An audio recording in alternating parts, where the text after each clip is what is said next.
things prepared, but I want to tailor this to your needs. How about let's just start with that. What are you hoping to get out of this? I don't know if I was ever taught how to actually write a research paper. So just anything and everything I can get. Okay. And then especially, I don't think I was particularly taught how to tell like whether a source is credible or not. So Good. all of that would be very exciting. Okay, thank you for saying that. Okay, we will definitely get that. What? You're your U.S. History 1, 2, are you? Yes. Yeah. That's great. And we've offered, in the past, we've offered undergraduate writing workshops as well. Would that be helpful? I don't know. I could talk. If you're willing to offer it and it works in my schedule, I will probably be there. Okay. I mean, that's because we have offered in the past. So there was a survey went out by the Academic Support Committee asking for seminar suggestions that would meet your needs. John Thomas would be very happy. Yes, I was in a grammar class session. Yes, she's doing little ones at the mother house. It's great. So that's good. Very good. Okay, well, this would be the research portion of the research paper, which is, your first steps. I like, everybody has a different modus operandi, but mine was I would call my research and read it until I had a good concept of the topic and felt like I had something to say. Mm-hmm. And then I would start organizing my thoughts and write them down. That makes sense. So, okay, so as far as the research portion of your research process and essay writing process, let's start with, of course, where's the best place, do you think, to find resources for your academic papers? Databases? Okay, databases. That's a good, The yeah. library? Or the library. Because it has hard copies. The library databases. Excellent, excellent. Any other ideas? Options? Why would you go to the library versus Google? Let's just say. There are real people there to help you find what you need. That is excellent. That's an excellent point. You have interpersonal interactions, assistance. Yeah. And it's all hard copies, so there's something about that. Okay, hard copies fill a need that digital copies don't. People are finding that. Yes, there were 15 years ago, there was a prediction that print books would become obsolete, but now the consensus is that is not the case, that there's need for both. People have, the print meets needs that digital doesn't, and vice versa. Print is just easier to read, for heaven's sake. But digital, you can do text searching, which is helpful. But it's harder to read digital things deeply and for long periods of time. And it's also harder to navigate, find where you had found something, find where you are in the book. And anyway, it's just conceptually, it's challenging, I find. Okay, well, excellent. So let's go to the library. Where do you find the library's search functionality and resources? The quick links on your main page. That's right, you go to the Aquinas website. I'm doing this now because I used to just presume this was intuitive. But anyway, just in case, I'm beginning any session with this, how to get to this information. So quick links, or if you go to the menu, because if you're using your phone, it's under academics. So this is an academic library. All right, so here we are. Now, to begin your research, I recommend choosing 2 or 3 specific terms, research search terms, because that way you're more likely to get what you want. So let's say you're doing an English paper and you're doing it on James Joyce's Ulysses. If you put Ulysses, you might get a bunch of things that you don't want because other people besides Joyce have talked about Ulysses. So you have Ulysses S. Grant. Definitely not on topic. So how could you make this more, what could you add to this to make your search more specific to your topic? Author's name? Ding, ding, ding, ding. Let's add. Let's even just his, the last name is pretty uncommon. Look at that. Do you see the difference?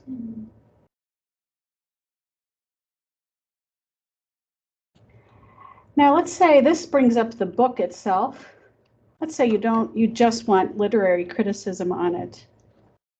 You can go to advanced search and use these operators and find the subject. That's so annoying. Here it is, identifier subject. Tried to get rid of that identifier part, but I can't. Okay, and do criticism.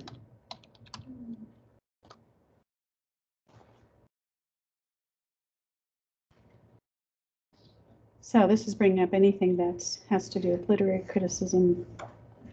Although that does not look very, what in the world is that? Okay, I don't think that one's relevant. But the others look pretty relevant. Okay, I'm seeing 1990s. Do you know, for your research, what is, if you're doing research in the humanities, what is the date range you should aim for? 7 years. So that's close. That's close. It's actually 10. 10 years for the humanities is current. Do you know how many, what's the date range for currency in the sciences?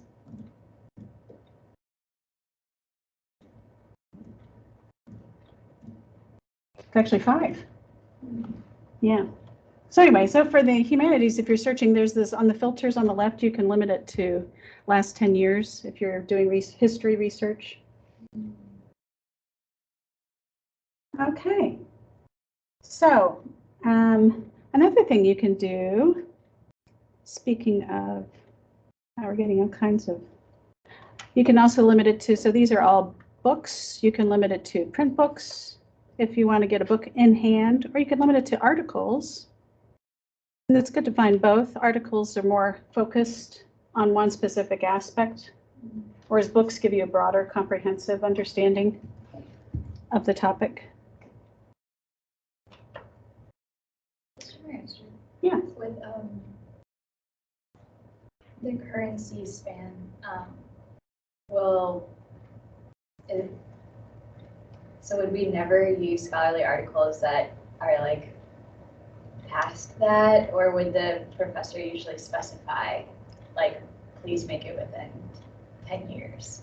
Or like, should that just be our principle with always researching? Yeah, that's a good question. So this is the ideal, what you should aim for. Never would be a strong word, because there is, especially in the humanities, there's like, so for my master's thesis, I used all kinds of sources from all range, but I had a good number of recent, I had to have a good number of recent work, criticism on the work.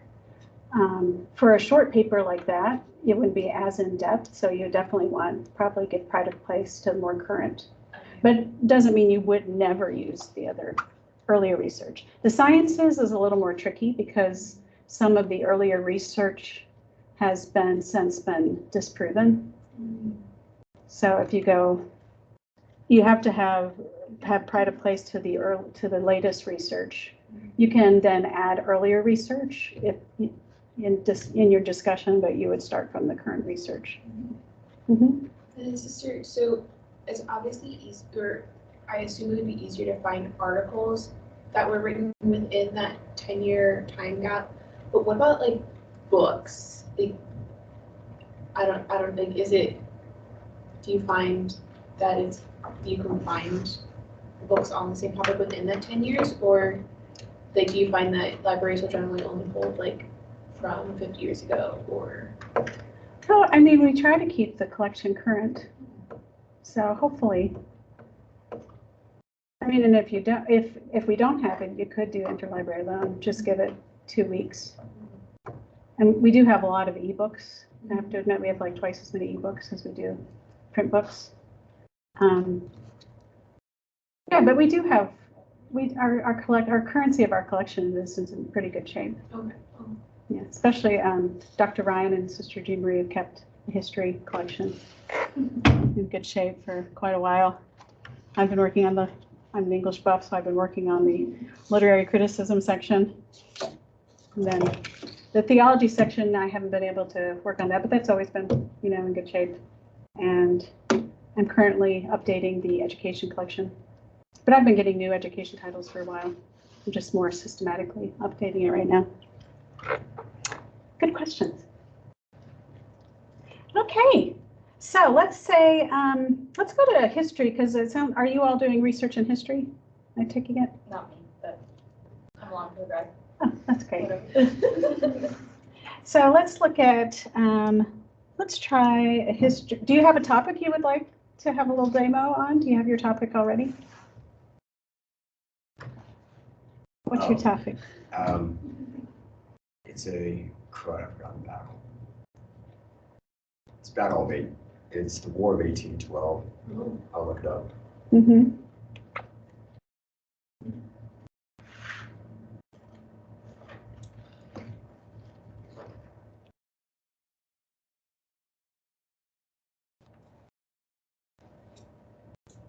Battle of Lake Erie. Oh, that's specific. Okay.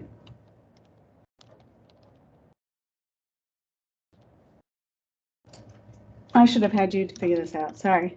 So what would be some specific? What would be some specific search terms to get your topic to find resources on your topic?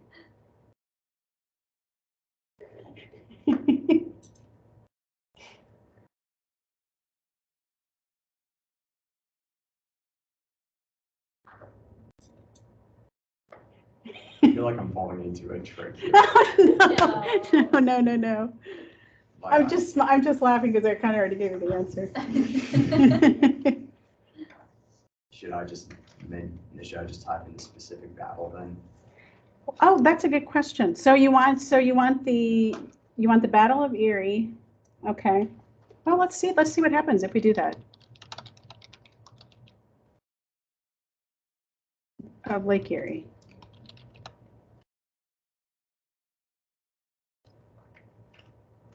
Oops, got to clear some of these filters.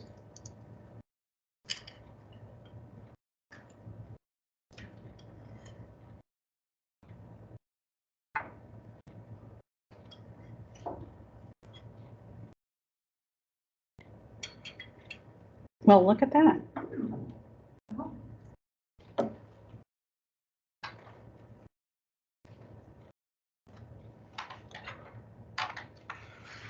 So these aren't very recent, but they do look germane. Huh?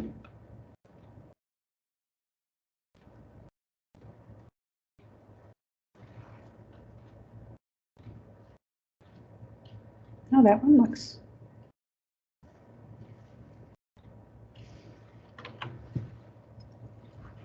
Okay.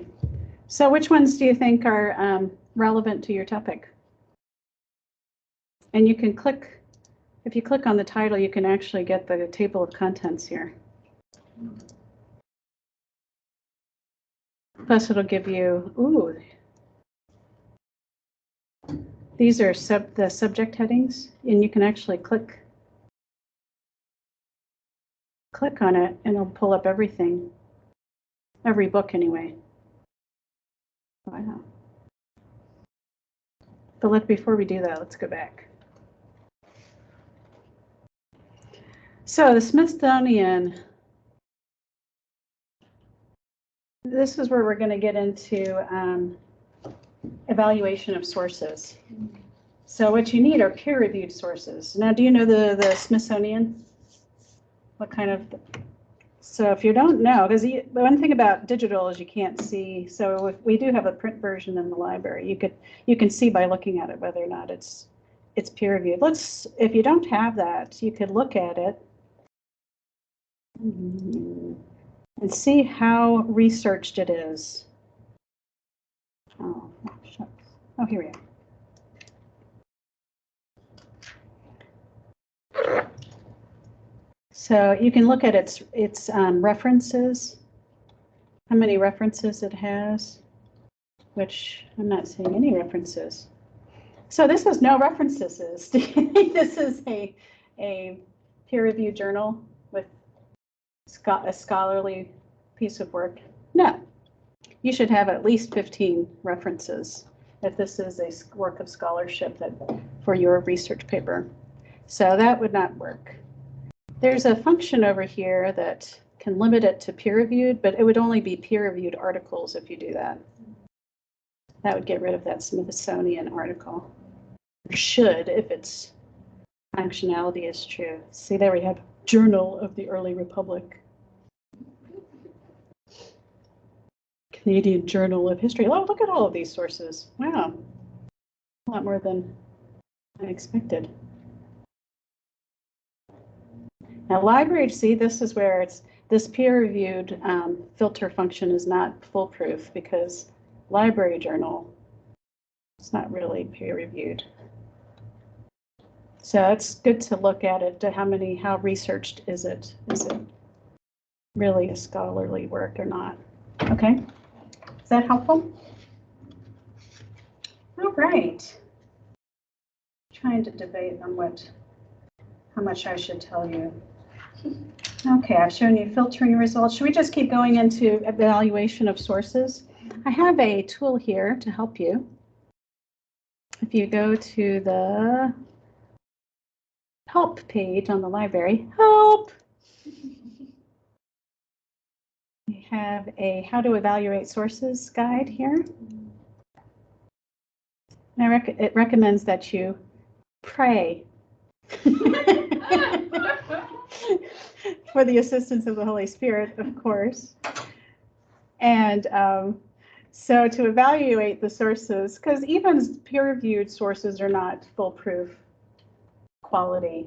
There's various, somebody could be, their work could be skewed by their agenda, for example, or they might not be an expert in the field.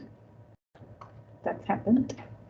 They might be a professor. So this is my favorite example, is how Mother Teresa's reputation was destroyed. So even at her canonization in 2016, the reporting on it was horrific.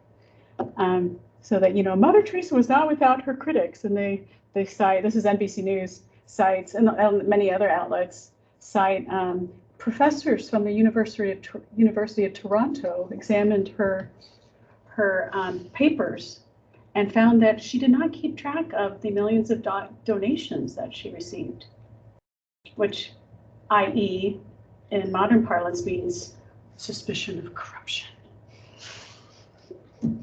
So I looked, who are these Toronto professors? They were education professors.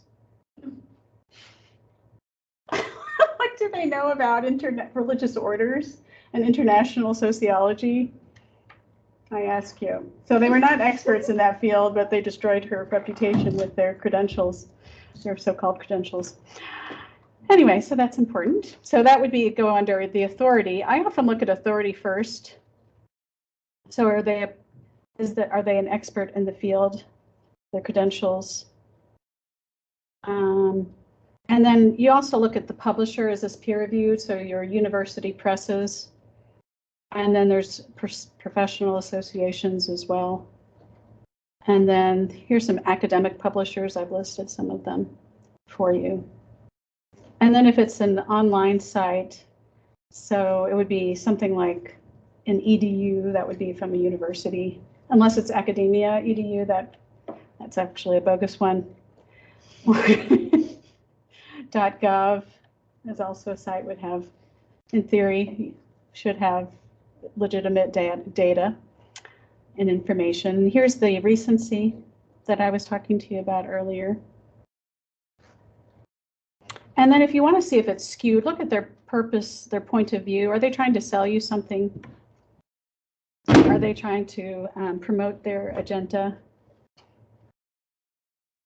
Reliability, so look at their research. What are they quoting? Look at what they're quoting. If it's Newsweek, it's a red flag.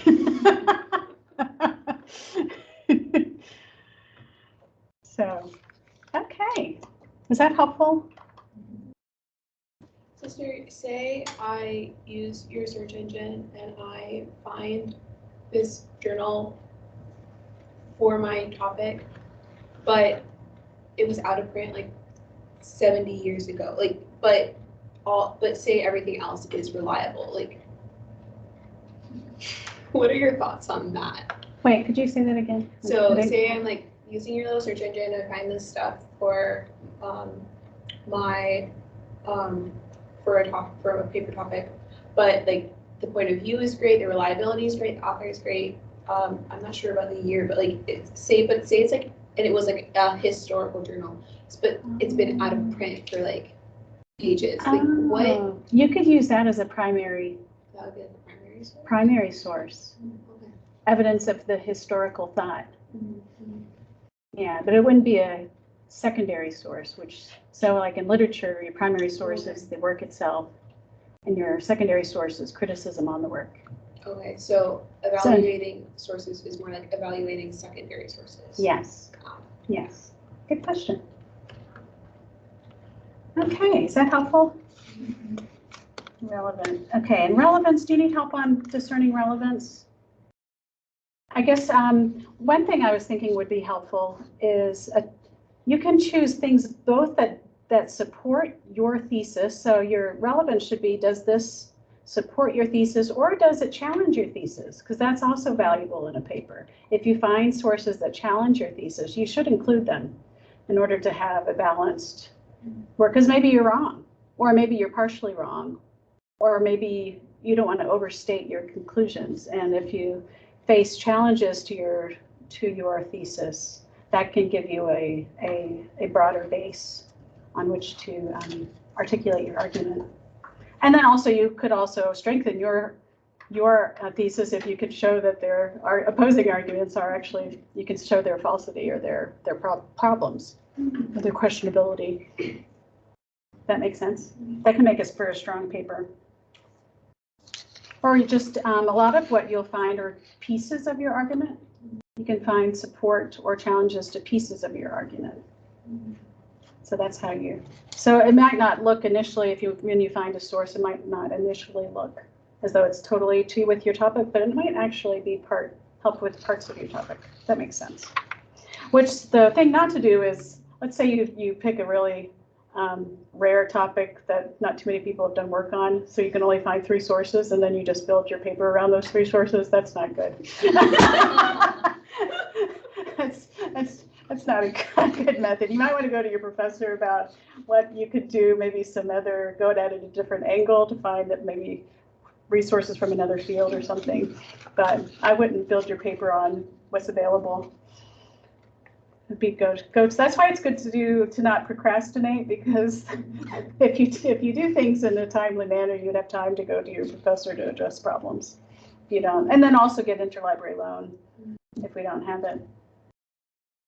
Okay, so those were some thoughts. Okay, we talked about peer review. This is great. I think we've talked about most of these things.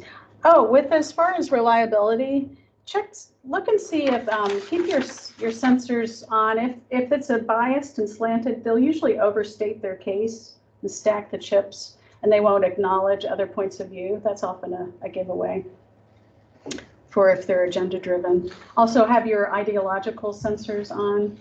So identify, and this is especially right now, I doubt there's hardly anything published right now that's not ideological. So that causes a slant if they're speaking from an ideology. According to current scholarship, everybody has an ideology, but also good scholarship is aware of your own ideology and tries to overcome that limitation to reach accurate conclusions. If that makes sense. But you have to be very aware, especially right now, because the ideological stances have become extreme. And I don't know that there is an attempt to be aware of them and try to overcome that bias in research. So. JSTOR's sad. Really? JSTOR is kind of sad sometimes. They do a lot of stuff on there. Really? Mm-hmm. Well, I mean, academia is pretty ideologically slanted right now, for the most part. So JSTOR's printing university presses, that's JSTOR's the Johns Hopkins University. Although Johns Hopkins does try to be objective in its research, scientific research anyway. They've gotten under hot water for publishing some of their research that wasn't very popular. But, okay. Now, would you like tools on like citation tools? Would that be helpful, or are you good with that? In terms of how to do like MLA, EPA, all that? No, like built-in citation tools to help you with. Would that be helpful to go into that, or do you think you got that? You're cool. Let's do it. Let's do it. Okay. I have you ever worked with Zotero? All right. I like this because I love time savers. So to use Zotero, it's a free download and you don't need admin privileges to download it. It'll just download it in the user, and there's a Chrome extension. That's the part I like. So Zotero, to start using it though, you have to go ahead and to open it up, and you can create folders and stuff. I'll let you explore how to use it. But what I like about it is you can use it in conjunction with the library's catalog.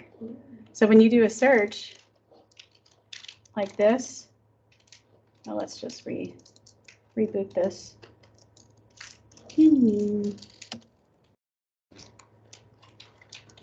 There should be, oh, here it is. There's a folder. It should be showing up so you don't have to pull it. And it'll pull all of your search results into Zotero. And you can pick which ones you want to upload into Zotero. Isn't that awesome? So see that? Jesse Duncan Elliott and the Battle of Lake Erie right there.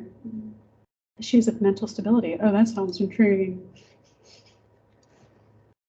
Commemorative essays. I don't know. I definitely don't want the book reviews. Oh, I wanted to show you something about that, but let me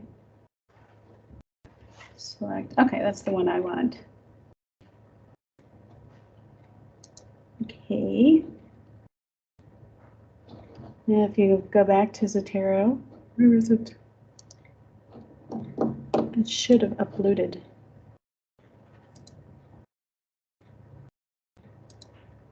Unless I didn't do something right.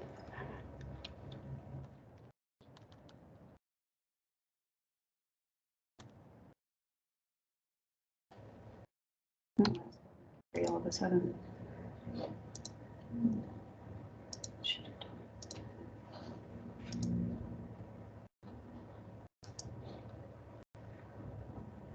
Okay.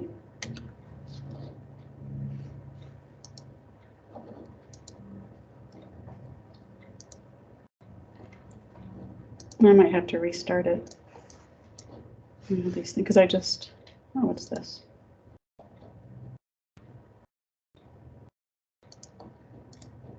Oh, well, it usually does it. I'm gonna have to play. I just downloaded this right before the class.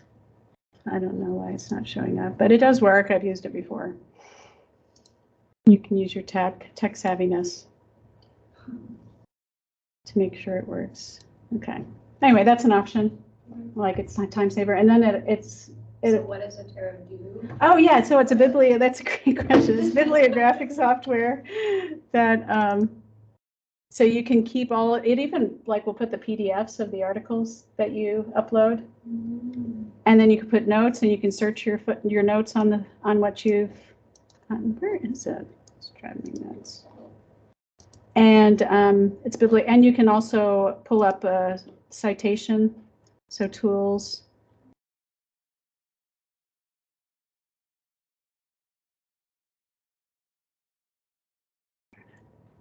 You know, kind of like you can in here. It has a similar functionality. You can pull up which citation style you want and copy and paste. And I think it also has a Word extension, so you could actually, as you're in a Word document, pull from your Zotero file of all your sources and plug in your citations. Sister, so I remember at one point looking into doing the one on Word, or even I think the Purdue Writing Lab has one in their site, but I constantly come across like, this only gets it 99% accurate. Be sure to still check the citation. Like, that's true. Like, is there? No, that's true. Yeah, Oh, you should check it because it's, Okay. yeah, there's usually errors. Okay. So, Usually, I mean, always, there's always some errors. so. But I like it because I'm a cut and paste girl, so I feel like I'm Okay. saving time. I don't have to type everything. Okay. So that's why I like this, because I'm like, oh, I can just cut and paste. I love that. But there. But check it. You You would still need should to check it. Yeah, I still guess. check it. But it Okay. does save time. Okay. Okay. You don't have to, it's not quite as meticulous of a job Okay. where you're like, comma, space. It saves some time. At least I feel like it does. Maybe it doesn't. Maybe that's just my own perceptions. But, so. Do you frown upon using like a citationgenerator.com sort of tool? No, I mean, that's kind of what Zotero is. Okay. And what this, I mean, this is from our catalog. Like I said, I'm a cut and paste girl. I like to use these things, but I do check them. Okay. Get the manual. If for lots of different sources, there's manual, the Al Purdue, and I have links to Al Purdue under the library, all of the library resources I have for you. Oh, there's this citing sources page. So there's a link to Zotero. Quick info, how to do. Oh, here's a little PowerPoint on how to use Zotero. I think I need to review that myself. And here are some Purdue. Oh, look, here are the actual books that we have in the library, the updated versions of everything. And here are the Al Purdue links. Everybody uses Al Purdue, by the way. I learned about Al Purdue at MTSU. They're like, oh, go to Al Purdue. It has great resources. So, okay, I think that's all. I hope, is that helpful? That's all I have for you today, unless you have anything else you would like me to do for you. So once you have all this information. Yeah, so read it. Okay. Yeah, read it. And that's one time I had to do an exercise where I had to find 6 sources on a topic. And I had looked into the topic and I had read 2 things on it. After 6 sources, I really knew what I was talking about. The 2 sources, I did not know what I was talking about. So that was so to read up on your topic, then you really have something to say. You know about your topic pretty well enough to do a 5-page paper anyway. Might not be a graduate work, but I mean, you're not being asked to do graduate work. So, but you can have a good grasp on your topic if you read. The rule of thumb for you should have at least a resource per page is the rule of thumb. So if you're doing a 5-page paper, you should have at least 5 resources. So that's why I mean that's really the ideal is you're becoming a semi-expert on this topic so that you have something to say. So, and then you just have to, once you kind of have a grasp of your on your topic and the arguments for or against different angles, then you can organize your thoughts on the matter and write it down and revise, make it better. It's a process. That's my recommendation. The nice thing about Zotero, if you take notes in Zotero, you can search your notes. I like that feature. So you're like, where did I find that?